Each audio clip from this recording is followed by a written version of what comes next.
Assalamualaikum warahmatullahi wabarakatuh. Egaa dhaggeeffattoota keenya, daawwattoota keenya ilmaan Oromoo addunyaa irratti argamtan guyyaarraa jaalmarroo bira dhufee jira. Bakka inni jirutti jaalmarroo bira deemee jira. Mee waan inni jedhus waliin dhageenya. Ergaa tokko tokkos nan dabarsaaf jechuudha. Nu waliin tura. Jaalmarroo.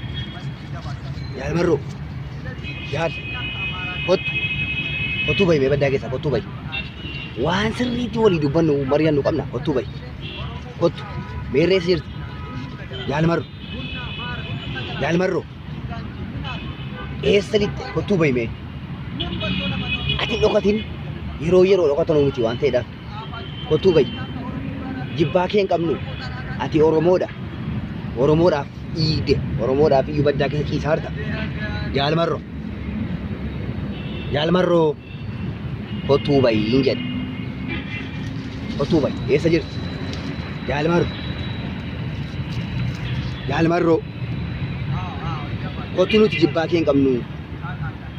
Kottu Habashaadhatti duulaa jirti. Tigirootitti duulaa jirti. Kottu mootummatti harkaan qabanne kana ofirraa walitti balleessaa jirra. Kottu bayiitiin mirgaa keetiin falmadhu. Biiroon siifa kennamu. Kottu baddaa keessan taa'in. Ati Oromoodha. Ati lammii keenya, ati dhiiga keenya.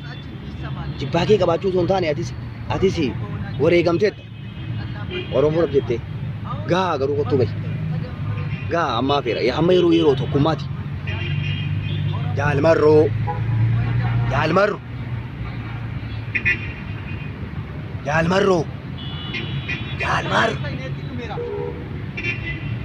Kottu bayi hin jedhe. Kottu asitti muufani mistira. Waliin mari'atan malee hin ta'u. Eessa galee jiru? Eessa dhokate? Eessatti barbaadu ba'a?